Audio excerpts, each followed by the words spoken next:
Good evening, everybody. We might get underway. Those of you that know me know that I'm a stickler for time because you've come out at the end of your day, so we'd like to get underway. So for those of you that don't know me, my name is Deirdre Mulkerrin, and this evening I'm here as the Queensland President of IPAA. My day job is Director General of Child Safety Seniors Disability Services. So close, I nearly got it right, as of like a week or so ago.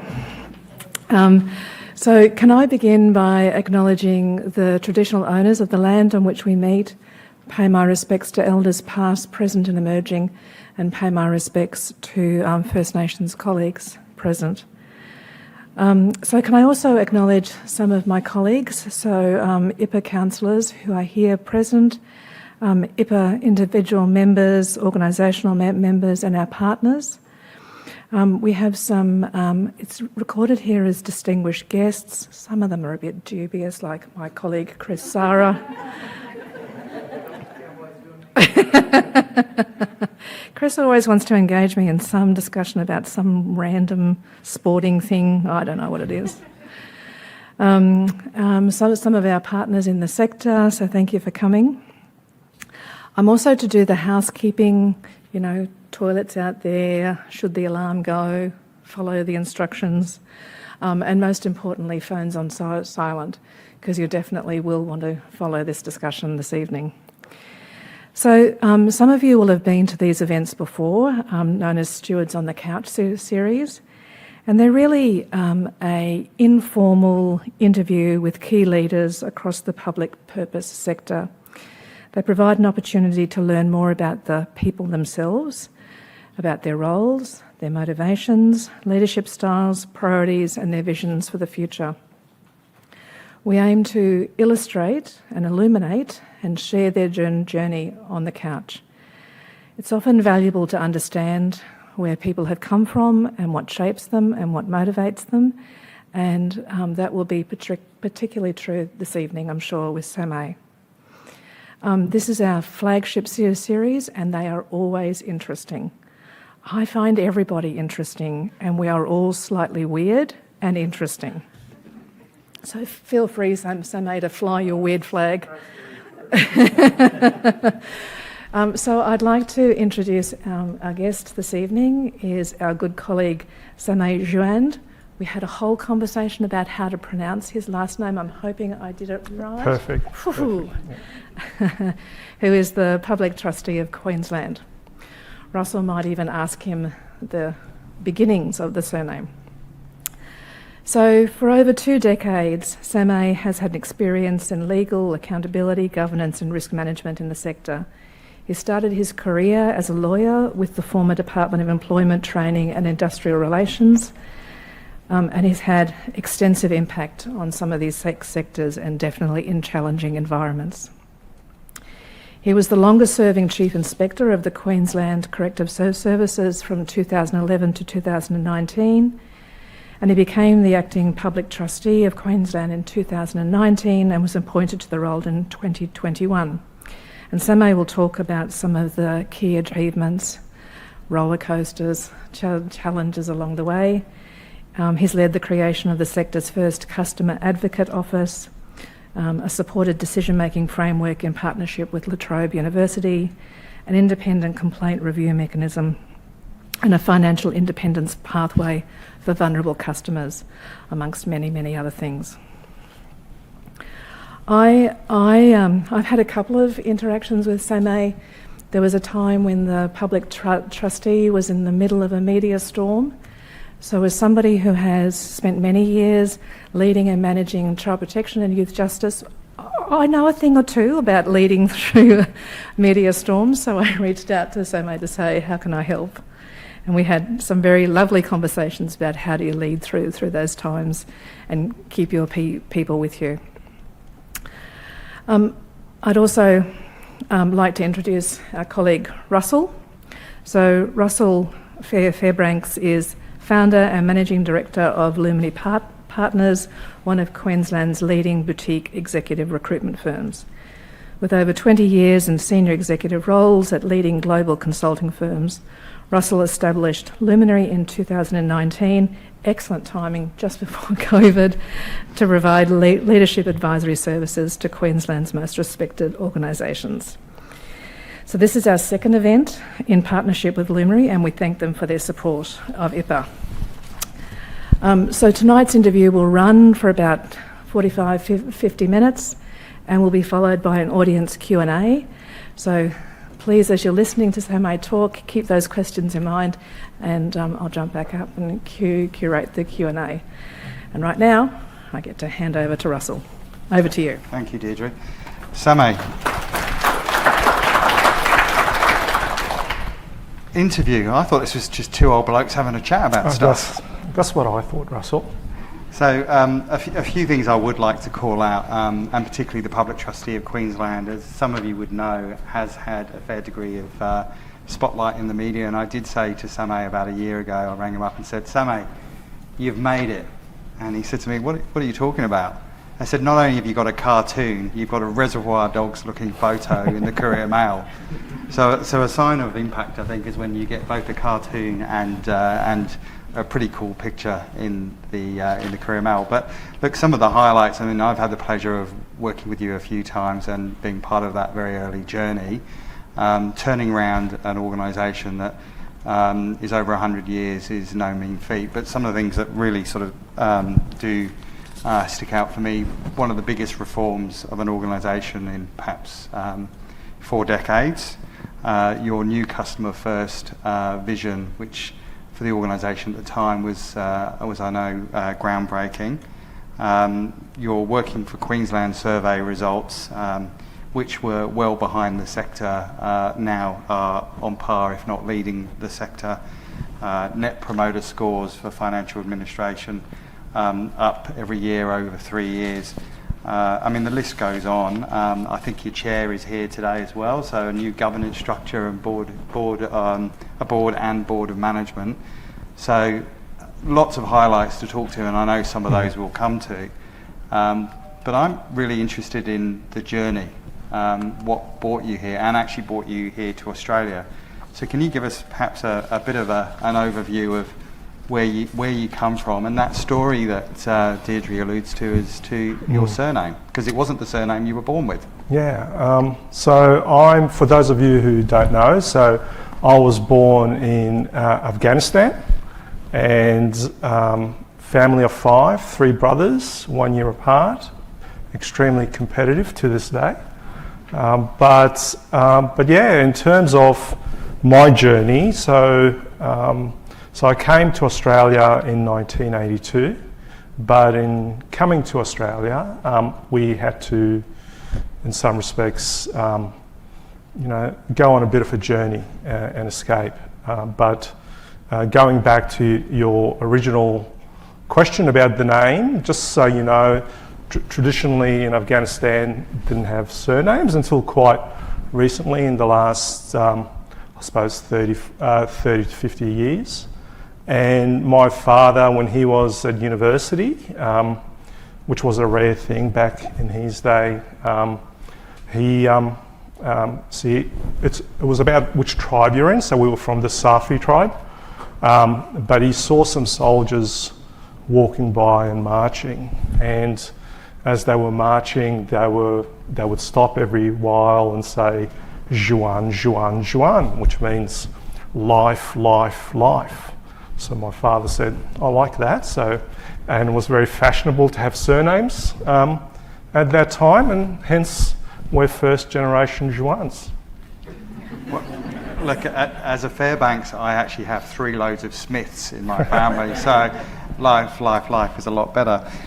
So you obviously left Afghanistan, and I think from memory you told me your father was pretty outspoken, particularly towards the Soviet regime. Yep. So what led to you as a family leaving Afghanistan, and can you sort of share those circumstances with us?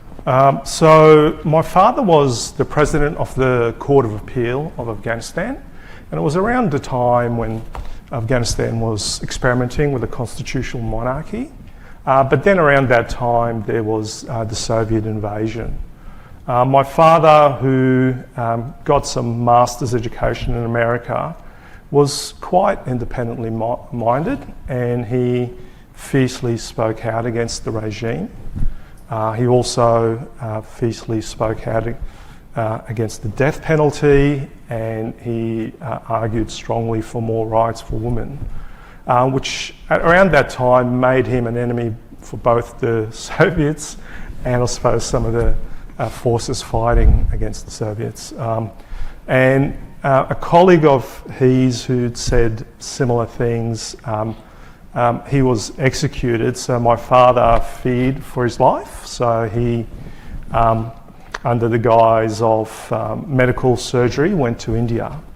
And then when he got to India, he sought to have us go to India as well. But I think by then the authorities caught onto it and they wouldn't let us go.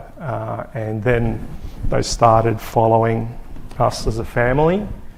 And basically we then went into hiding, and they would follow us and we would go into hiding and, you know, hide in roofs and so on. And how old were you? So I was around 8 years old. So there was a 2-year period in terms of our journey where by the time I came to Australia I was 10, but yeah, that was around that time. And your mum, I know, played a big part in your early life as well. Absolutely. So my mum, you know, credit to her, she's ever the pragmatist. She was able to find some people who would take us across the border from Afghanistan to Pakistan. And they said that because my mother's face was also in the paper sometimes. So there's a family tradition. That's right. Well, my mother was a principal at the time, which is quite an achievement for a woman in that country. And basically, and she was photographed, you know, when there were photos of my father and so on. But, you know, the view of the guides was that my mother would be recognised, so she had to go through the mountains with them, and us 3 kids with our guide, who was essentially a 12-year-old kid, had to dress up as gypsies to go through the Pakistani border, one of the Pakistani borders. And my mother, you know, would have been enormously difficult for her. So she gave us a hairbrush, and she said, you know, whatever you do, don't lose this hairbrush. So we, you know, headed off, and we got to the border, and unfortunately, some of the soldiers thought I didn't look like some of the ethnic groups that, you know, crossed that border. So obviously they pointed the guns at us and threatened us and told us to go back. So basically, you know, we were there in the middle of the night, not knowing what to do. And an old gentleman came later in the evening, and he was giving words of wisdom to various people in this little campsite that we were at. And one of the things he did was he turned around to us and he said, if you want to go, now is the time. So we ran. At that time, you know, the soldiers were eating dinner by a campfire on the side of the border, and there was, I suppose, a stream of lorries parked across the border. So we hid and went under the lorries, and we thought we got to the other side, but there was another border, and there was a soldier by himself, and this soldier was going to let us through, but he wanted our money, he wanted anything else that we had that he liked. So he took our money and he took some other things, but he also wanted the hairbrush, which we'd, you know, swore to our mother that we would bring to her. And eventually we were able to convince him to let us keep the hairbrush. And then, yeah, we got across the border. So obviously you started your journey, you were homeless, you lost your your last of your money. What happened next? So we went to a remote village in Pakistan. I don't know where it was. And when we were there, we just waited for our mother to come. And we waited and we waited, and eventually that gentleman who took our mother across the border returned by himself. And we asked him where she was. She was alive, but we didn't know that at the time, and he told us that she was dead. So that was probably one of the most scariest moments of my life. And you were 8? I was 8, yes. But then later he said, no, she's alive, I'll take you there tomorrow. So he took us to Peshawar, which is quite a dangerous city, the next day. And when we got there, we obviously hugged and cried and embraced our mother. But then this guide fled off, and he had said that we had to leave our luggage behind and so on, and he never returned with them. And so my mother was essentially, like I said, she's been instrumental. She was in Peshawar, not speaking the language, 3 children, really dangerous city. And then she asked, do you have the hairbrush? So we pulled out the hairbrush, and she had hidden $200 American inside the hairbrush.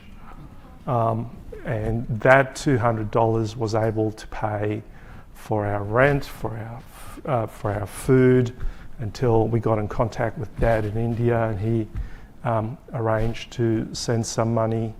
And then, we then endeavoured to get to India.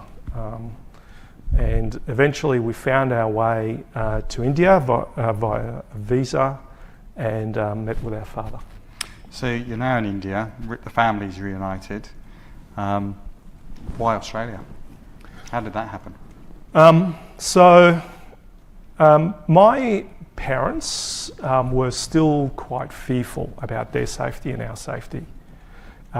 They feared that now that, on the one hand, the Soviet regime wouldn't allow us to escape, but now that we have, and word will get around, and this was the time of the Cold War, they were extremely fearful of retaliation. So India still wasn't a safe place? Well, that was their concern.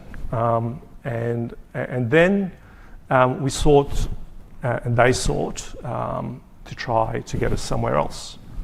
And one of the places was Australia, where we had some relatives, but we'd lost contact with them. And my father perhaps explains why he was in the position that he was.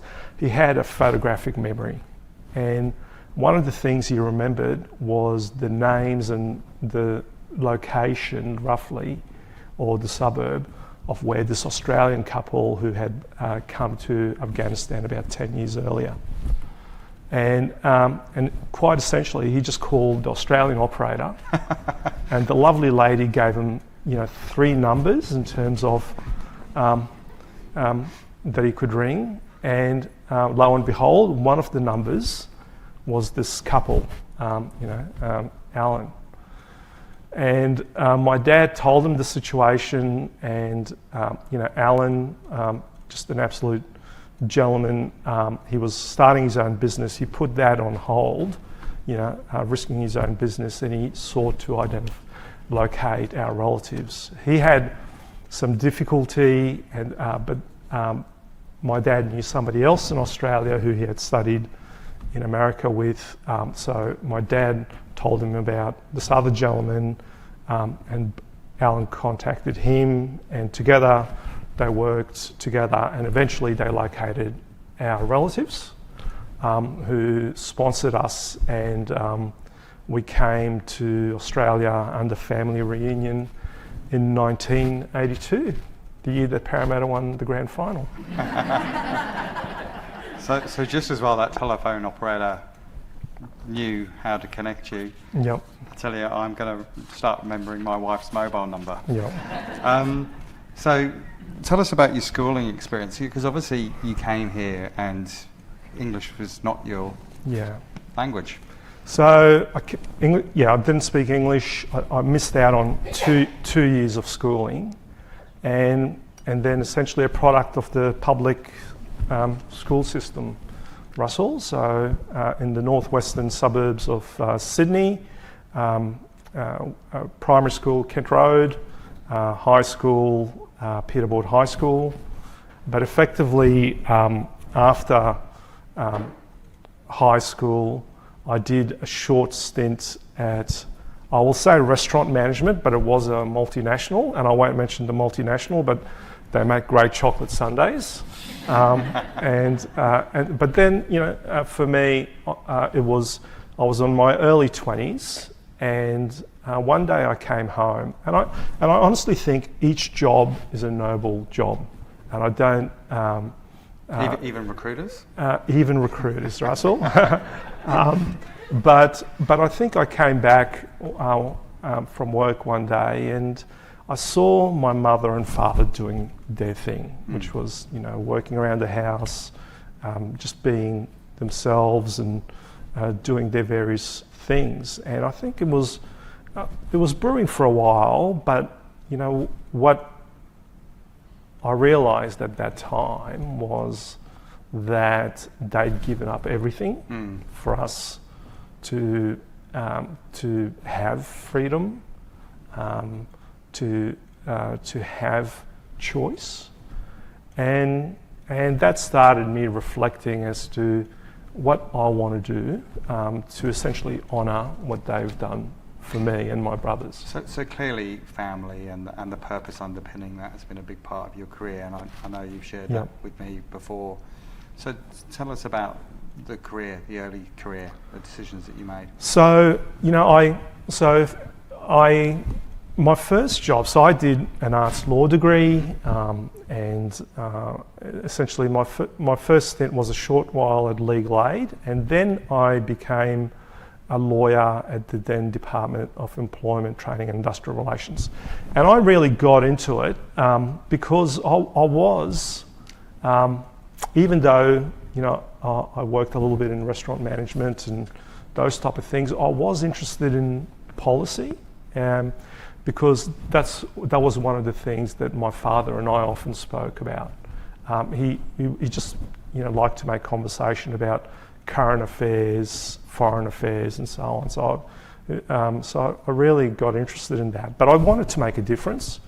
And then I joined, obviously, that department. And essentially, as a lawyer, I really, for me, it was really about just trying to contribute to the broader purpose of whichever organisation that we worked in. And eventually, as part of that, I took up opportunities. So I've never turned down an opportunity in the public service. So even if it was for a month, I've sought to take it and encourage anyone to do that, because it really upskills you.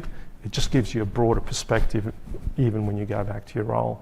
So I did those type of things, and essentially I did some policy work, project work. I then got the opportunity to lead a few legal units in various departments. Had the great honour to work at Crown Law as well. Got a few acting executive opportunities, and then eventually found my way to the Chief Inspector role. And we'll come to that in a moment. I just want to take you back to, as you said, taking opportunities when they come. And if I reflect on our very first conversation, I think still in COVID, or we probably had just been let out. Yep. And I think I was meeting you on the pretext of hopefully getting some work, and there was no recruitment, nobody was recruiting. So we had a really good conversation around leadership, and I remember you sharing with me some of the early influences. So for the audience, perhaps, can you share, what some of those influences have been on you as a leader? Look, I was, early in my career, I was really supported enormously by, and it just turned out that way, by some great female leaders. Some of them no longer work in the public service, but in the Queensland Public Service, but people like Denise Murdoch, Kylie Warlow, and Fiona Rafter. Just really smart, intelligent people, but very giving and very honest and held you accountable, but always sought to support you with a view to developing you. So I was enormously lucky to, I suppose, develop in that environment because they gave me a lot of empowerment.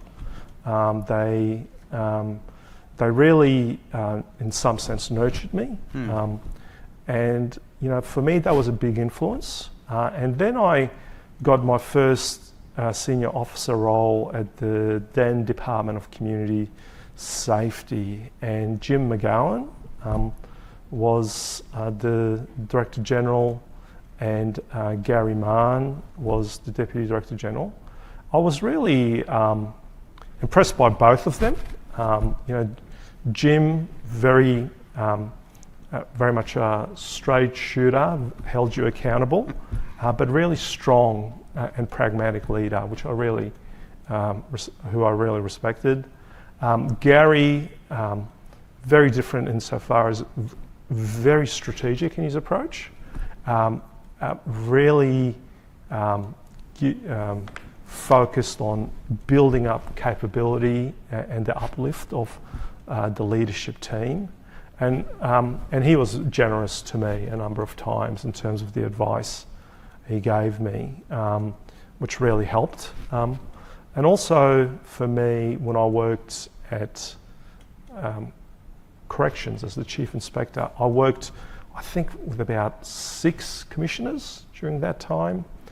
And each one, I take a lesson from everyone that I work with, and each of them had a really strong influence on me. But Mark Rawlings in particular, and I don't know if any of you know Mark Rawlings, I think he's moved to academia at the moment, but Mark was just a super talented leader who was really exceptional with collaboration, partnering, the strategic utilisation of research and data.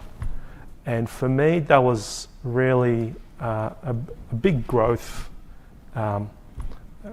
experience for me, because traditionally I'd worked, and my approach was quite regulatory, and I think with Mark's approach really brought in that broader collaboration and sector, and that had a huge impact.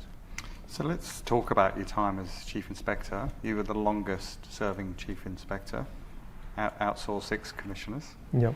Tell us about that experience. I know you worked on some very high profile and sensitive cases during your time. I really enjoyed the Chief Inspector role. Some really interesting matters, but I think... What can you talk about? Well, I can't talk about much because it's actually in the legislation. But what I can say is that, I had a great team, great people around me. I worked with exceptional leaders at Corrections. And fundamentally, over that time, my key takeaways with working in that sector is you have to be firm on standards and values. You genuinely have to, because the margin for error and slippage is so high. You have to partner with experts because the environment is complex. You don't know everything, and there's actually quite a lot of research and data in that sector. You have to partner with key research institutions, and you've got to really put the focus on human rights. And I think that at the end of the day, if you do those things and just follow the evidence and call it squarely down the middle, I think that you're heading in the right direction. And we made a number of key findings, recommendations. Our work was acknowledged in various external reviews, but the key thing is that over that time, the system continued to evolve and improve and head in the right direction, which is hard for a system under so much pressure. Yep. So we've talked previously about those moments that define us as leaders, those key moments. So what have been key moments in your leadership journey? I think when there was a time when I was at a forum and David Mackey was giving, I think he'd just become Director General of the Department of Justice and Attorney General. And he was giving a speech to various people, and I think it was predominantly staff there. And he was talking about his vision in terms of the people side of things for the department and how he wanted the department to become an employer of choice. And the key message that he was conveying was that he wanted the lawyers, the policy officers, the administrators, the accountants, and everyone to not just try to be great at their craft, to just not be the best lawyer, to just not the best policy person, and for them to first and foremost see themselves as public service professionals. And for whatever reason, I think I was at that moment in my career, in my life, that really resonated and really hit hard in terms of that, and really inspired me. So I really embraced the idea and the concept of always looking at the broader purpose, thinking about those really important higher values of public administration and public sector work, as well as the public purpose work. And to be quite honest, I haven't looked back since then in terms of that. So the next question is going to make you a little bit uncomfortable, and I promise you it's not an interview question. Sure. But leadership, I mean, one of the things that strikes me, having known you a little while now, is the humility that underpins your leadership. What are the other sort of characters or attributes that you hold dear, either yourself or that you look for in others? So I think the Public Service Commission's leadership competencies, that's actually really good, and I quite often refer to that. But for me, also personally, I genuinely think that you've got to have a deep sense of purpose and integrity, and you've got to start from that, because if you have that, it just makes everything else so much easier, believe it or not. I think you've got to have strong focus, persistence. You've got to have a level of versatility and pragmatism, and you, I think, have to, going back to my earlier point, have a broad perspective and not be too tunnel visioned. And I think for me, those are some of the attributes I've gleaned from those around me. Those are some of the attributes I've learnt from those around me, some really generous people, and they're the type of things I try to aspire to. So you obviously impressed somebody along the way, because they gave you the easiest gig going as your first CEO role, Yep. the Public Trustee role. David Mackey told me it was going to be for 2 months. I don't you love it when Yep. they do that. Yep. So your 2-month gig, Yeah. and I do remember meeting you very early on, and you said, "Yeah, I'm only acting while they run a process." Yep. So you joined under very difficult circumstances, it's fair to say. Now, just the Cliff Notes version of what you walked into, because I know some of it you won't want to talk to, but what did you find in your first 3 months in the role? So I think what I found quite genuinely was a really good team, some really good people in the organisation. And I think what had happened was that over time, some of the systems and processes we had, I think weren't doing them any favours. And they had some unintended consequences, not only for the experiences of staff, and there was some challenges in terms of some things that as all leadership groups can do more, but I think those were the core things, and I think that the staff, it was a time where staff really needed a lot of support. And I think my first job was to make sure that they felt that support and they were listened to, and at the same time there was quite a lot of attention for us, obviously from the media, and I think it was a balance of making sure that staff were supported, making sure that essential services were continued, and making sure that we managed obviously some of the stakeholder challenges, but first and foremost that I supported and we supported the really great people there. And you're right, there was a lot of attention, a lot of media focus, nationally, not just in the local newspaper, and I know it was quite overwhelming at times for not just you but the entire leadership team. So how do you get on top of that? Look, I think it depends on at what level you address it, but just so I'm a great believer in having, to the extent that you can, and don't strive for perfection under any circumstances because that will make it worse, but I'm a great believer in having some balance in your life.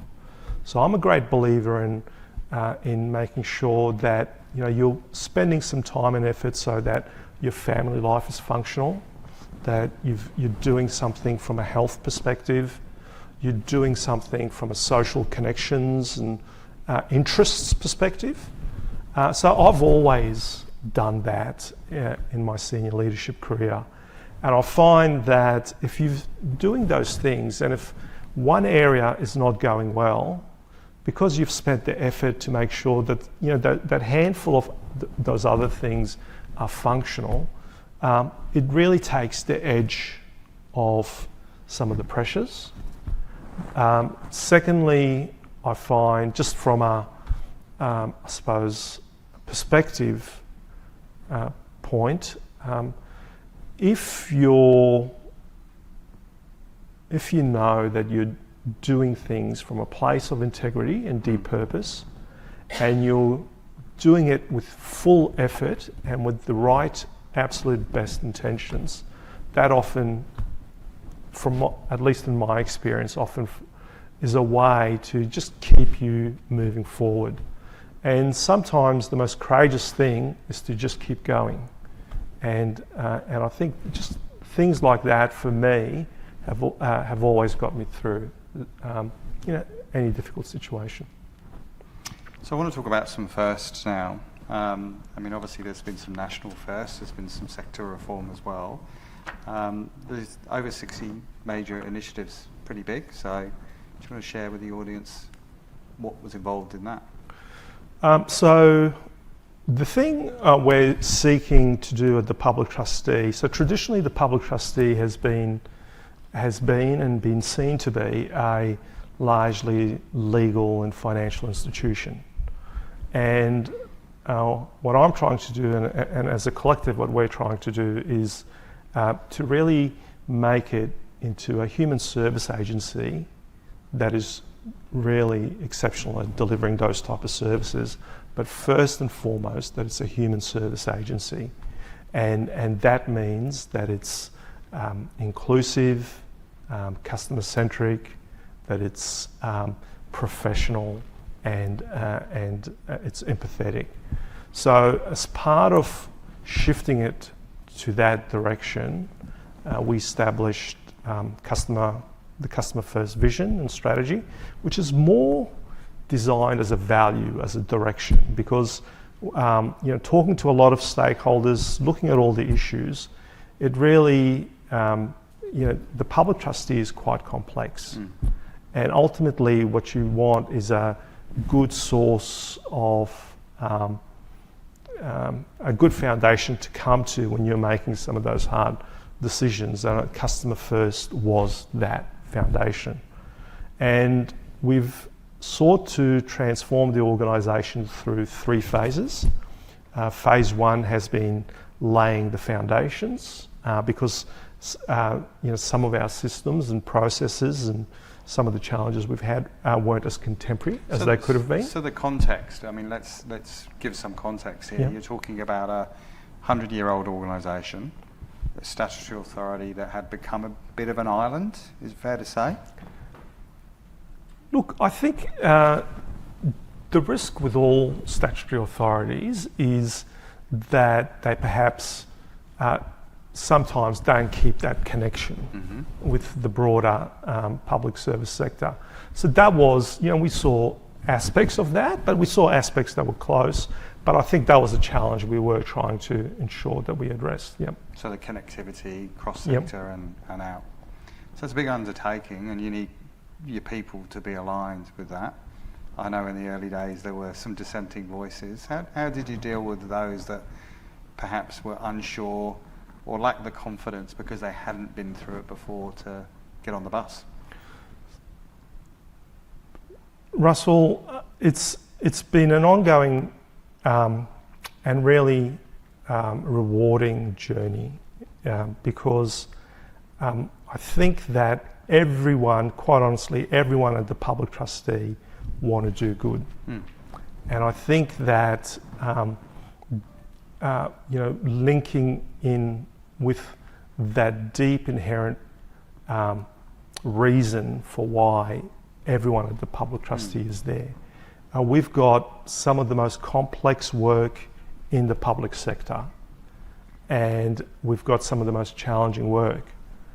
But a thing you often hear at the Public Trustee is that the Public Trustee gets inside your blood because the work is so interesting, the work is so rewarding, and a lot of the people work at the Public Trustee because they genuinely make a difference.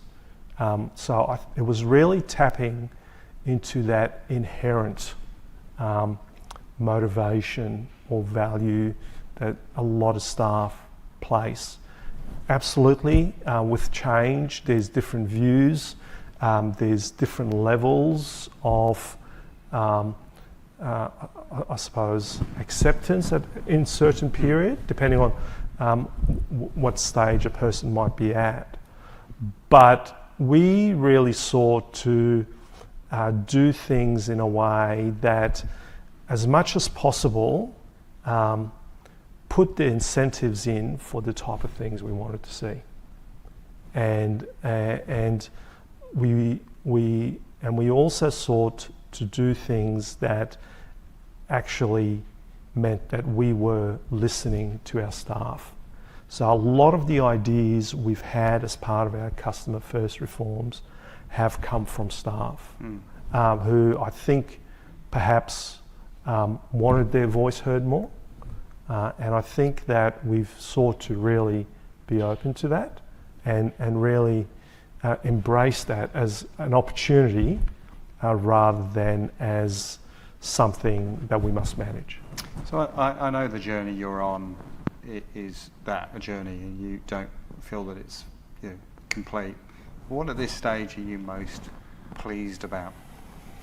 Look, there's so many things, quite honestly, but one of the moments which just had a huge impact on me personally, and I think for almost every staff at the Public Trustee, was our financial independence pathway. So this is a structured pathway where traditionally I think the general view is that once someone goes in the guardianship and administration system, they're caught, they're trapped. And we created, and some great job by the team that created and put in place a really strong pathway, some great collaboration with staff, with external partners. And when we received the news, I think, of our first person who went through that pathway and lodged an application with QCAT and argued their own case and got that independence, and we were keeping an eye on it, and we got news on it, and there were tears in the QCAT tribunal room. There was just so much pride and joy, and we shared it right across the organisation. And I think that for me was a key moment for both personally and what we stood for as an organisation. That was really meaningful. And that's the point, that people start to see that it's working, that the strategy and that's the leadership right. is taking traction. That's right. And for me, it was really that moment which, in terms of from it was about what it symbolised. Not only just so proud of the young man, but also what it symbolised for us as an organisation about who we are, and that we're actually striving to get people out of the guardianship and administration system if we can. So the governance arrangements of the organisation changed last year, I think, new statutory board. How does that change what you do, and what's next for the Public Trustee? So, look, the statutory board, I've spent 20 years in working in governance, accountability, ethics, and I think that the statutory board is a really important and necessary support and oversight for the Public Trustee. I think that as an organisation, we deal with some really complex matters, but with matters that have enormous consequences for the people concerned. And spending a career in the governance and accountability sector, I know that it's not right that for essentially a corporation sole, one person to be ultimately oversighting those things alone without really strong accountability.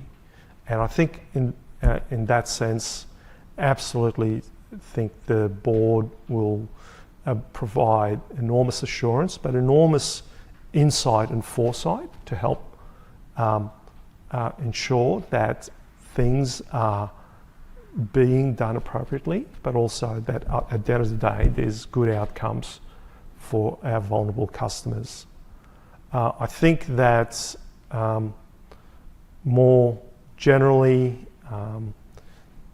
from a governance perspective, we've also implemented a range of measures. We've got the sector's first customer advocate. We've established an integrity function. We've established a customer reference group. And for those of you who haven't heard much about it, that reference group has been instrumental in helping to shape a lot of our initiatives and a lot of our direction. And including the customer office, customer advocate office function. So for us, the board and the broader governance we've established ourselves, I think have really overall meant that we are in a better place and we will be in a better place. In a moment, I'm going to open to the audience for some questions. So if you've got them, start thinking about them. I'm going to take us back to that C word, that COVID time when we first met. Your organisation at the time, I remember, didn't have a digital strategy. You had to get people working from home, many of whom had mixed abilities of digital literacy. I don't think you had enough tokens, a whole range of other things. So resilience was a key part of that leadership journey. What else do you take from that pandemic experiment we all lived through? I think COVID showed what's possible when we're all united.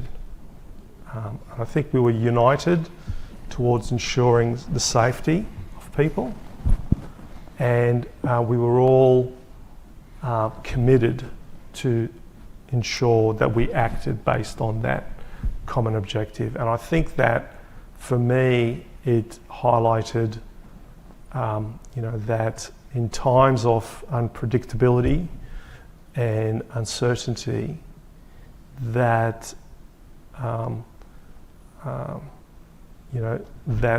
the strong systems get stronger. And I think in that sense, the public purpose sector or the public service sector got stronger. We became more flexible, we became more responsive, we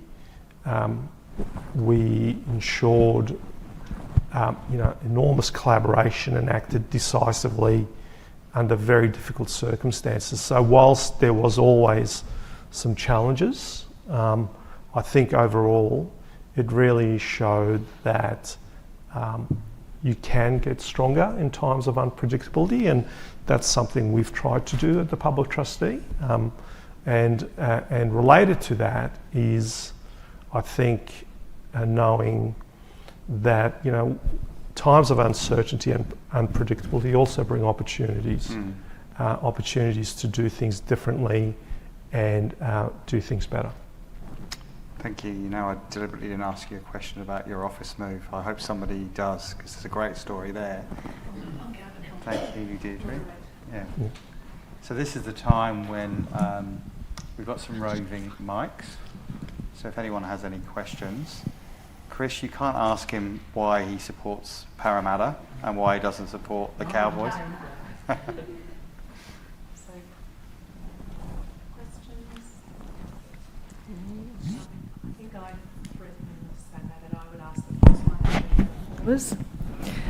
So Samay, you've talked a little bit about the reform journey that your organisation's been on, and it's always both a privilege and an opportunity, and always difficult.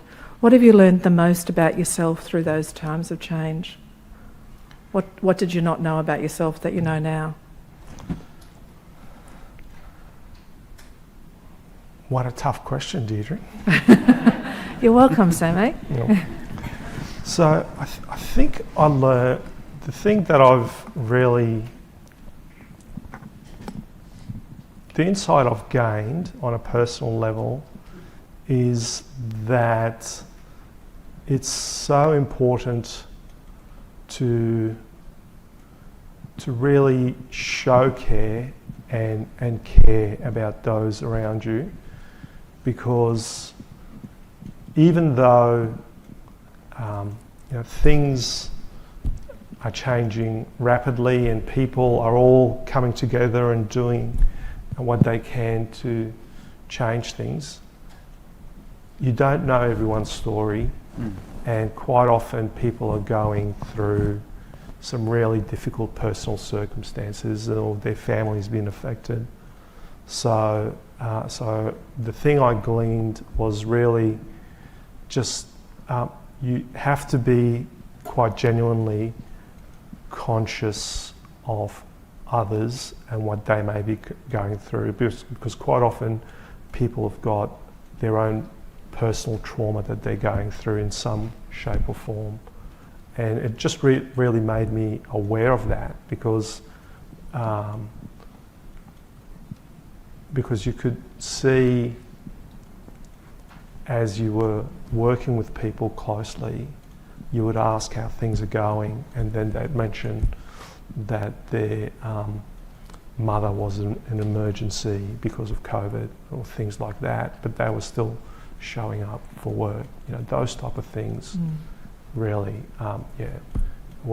provided me a key perspective during the situation. Thank you. Questions? Samay, my name is Roy. I work for PSC, so my new DG is of course David Baker and Sean Gordon. I've got two questions for you. Probably part and parcel answered the first part, but with regard to DG's answer, your awareness. How hard was it to raise the public profile? You've spoken about the cycle in. How hard was it to raise the public profile, perception and reputation of the public trustee when you cope with all the challenges and processes? That's the first question. The second question is, are you planning on staying with the committee, or are you going to move out and then take those skills which are the ability to cut through the grease? That's a great question. And go and lead a couple of other agencies that also present challenges and processes.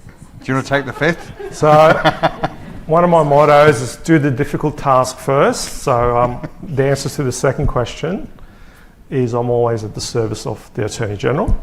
The answer to the first one is it is challenging to get the message of the public trustee to stakeholders and to the community, because the work we do is so complex. It's not an easily explainable subject matter that we deal with. But I think that what we have really done and really focused on is working with our stakeholders. And we've really sought in particular to engage with the human services sector, advocacy groups, and as well as our customers, as well as broader government. And I think in terms of over the last 4 years, our relationship has become overall quite strong. And it's not uncommon for me to get a call from someone, from a CEO in the human services sector or another government agency or from an advocacy group, giving me some honest feedback or giving me some really useful suggestions, and vice versa. And I think we've been able to develop that relationship over time. That relationship was not there before. And I think that's, and for us, really, it's a way of viewing it in terms of you got to win the battle on the ground, which is, so we're doing that. And then in terms of the battle in the airwaves, that continues to evolve. But for us, the critical thing from that perspective is I don't want, and we don't want the public trustee to be out there saying, we do great things, look at us, come do business with us. What we're about is service, and what we're about as part of that service is to really empower and support the community with information and advice. So our strategy has really been about community education and working with the community and trying to find out where their needs are or where the policy risks from a community perspective are, and really target our external communications on those areas. Right, thank you. No worries.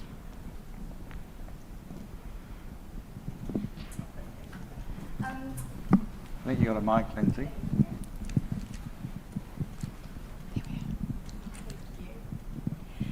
Samay, your humility has really stood out to me tonight, and how you talk about others and genuinely care for others, and you have a real sense of clarity on your purpose. I'm keen to understand what your individual approach is in getting a sense of what others' purposes are so that you can empower and lead them in the way that you need to. So a good question. I think you really have to know your people by knowing, at least in terms of the team, in terms of what their values are, and knowing what their strengths are, and really encouraging them to have an environment, or feel, I should say, to create an environment on my part where no one is fearful about expressing their views or their disagreements. And I think that's one of the things we've really sought to do. I think that secondly, knowing that even where somebody makes a mistake, that we approach things from a learning and improving exercise. So that's a motto that I keep hammering to everyone. I think for me, those are the core ways that I try to do it, and really encouraging, and this might be the lawyer part of me, where I do encourage a bit of debate in the team. And I think that some of that is healthy from a professional point of view, but you always got to ensure that underlying that is an environment where it is about learning, it is about everyone is allowed to express a view, and that there's an element of kindness and compassion underlying all of that as well, which gives that psychological safety that people can be themselves, and when they are themselves, that's when they blossom and really make a great difference. Question here. Thank you. Knowing the childhood and the tough challenges that you faced, my question is, I want to know what's your strategy for your own well-being? How do you self-care, and what's your where do you get? How do you cope with stress? So I think we put that in. I discovered swimming about 12 years ago, and I think I enjoy it so much, and I put it down to coming from a landlocked country and making up for centuries of deprivation from water. So I swim about 6 times a week, an hour each session with a couple of swimming squads. And for me, when I swim, I just switch off. And it's a great mental release. Like I said before, I also really am focused on making sure that I've got some of those foundations in my life, because it's all about building up your energy levels. You know, my family gives me energy, my swimming and my health exercises give me energy, my friends and social connections give me energy, and I like to read and spend time with some of my broader family.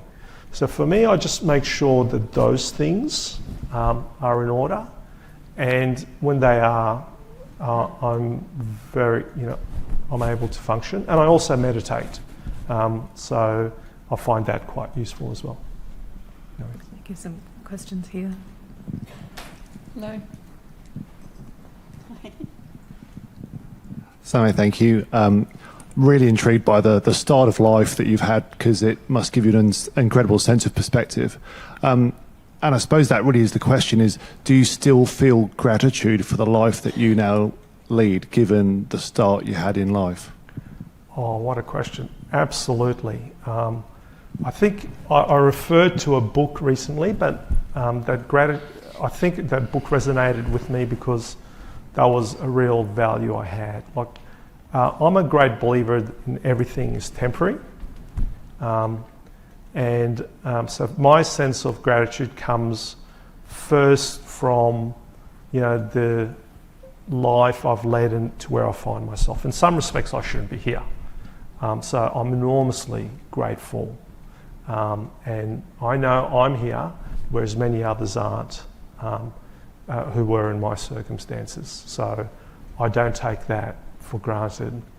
But I also am always grateful because I know everything is temporary, and in that sense, rather than get paralysed by the fear of losing something, I just am so grateful to be experiencing it. I'm so grateful to be seeing it. That those type of things just give me energy on a day-to-day basis.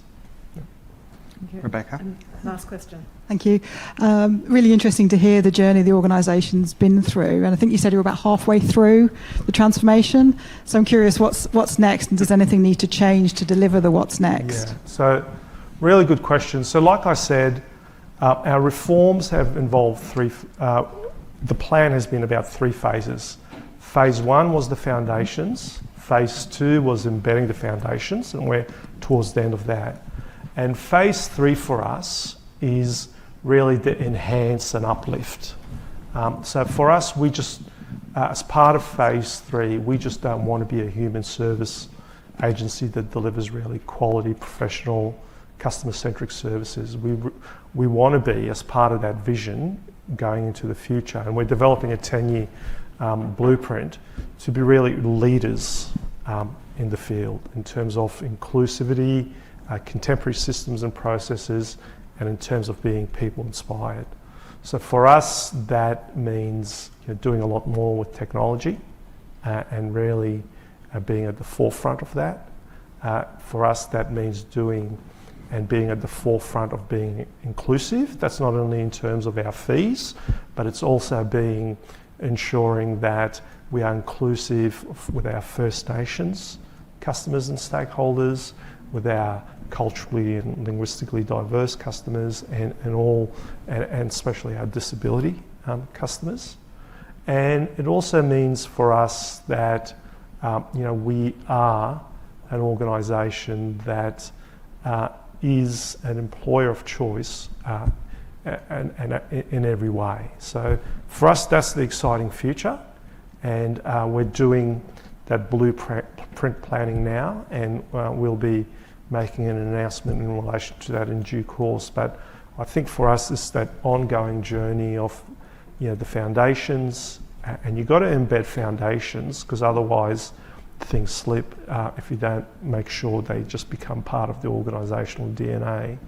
But then for us, the exciting part is the uplift, where we will see some really exciting stuff.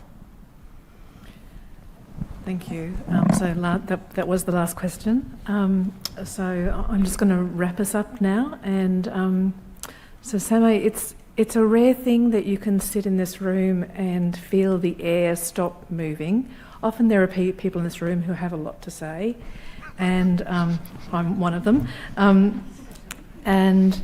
I felt the air stop moving when you talked about your story of your mum and dad, and that story about leaving Afghanistan. And what I heard was your parents felt so strongly about what they believed in that they literally moved you and your family halfway around the world to create another life, so that they could give life to what they believed in, but they could give you and your brothers life for that too. So I don't know about you, but I felt there was a moment I didn't think anybody was moving in the room. So I thank you for that, because that takes a lot of courage to talk about that story. So thank you for that. And I'm sure I also heard what everybody else heard, that really strong thread of sense of purpose and intent and clarity, but deeply rooted in your values and who you are and how you want to present to the world. So I suspect that your mum's hairbrush and the story of that smart, savvy, quiet pragmatism is also what I heard. I heard a lot of that, the parable of the hairbrush come through your story. So on our collective behalf, I thank you for your generosity this evening. Thank you.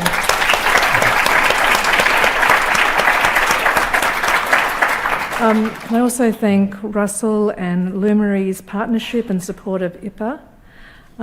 So it wouldn't be an IPAA event unless I did some plugs for IPAA at the end, like the plugs from your sponsors. So we're coming to the end of the financial year. Encourage you to join IPAA if you're not a member.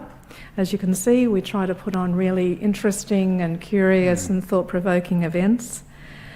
So sign up to our insights, our e-news, get early advice about our future events. And in that theme, I'm very pleased to announce that our very own colleague, Chris Zara, Director General, Department of Agriculture and Fisheries, you didn't see it, but he pulled a face at me, has had the honour of being invited to this month deliver the Francis Adamson oration. This will be delivered on UN Public Service Day on the 23rd of June in Canberra, and so I encourage you all to watch our good colleague Chris online. I also want to thank the IPAA team. As you know, these events don't just fall out the sky, they don't magically happen, they happen by hard work. So I want to thank our IPAA colleagues. And I'd like to ask you all to put your hands together to thank Samay and Russell, and then also invite you to join us for refreshments outside. Thank you.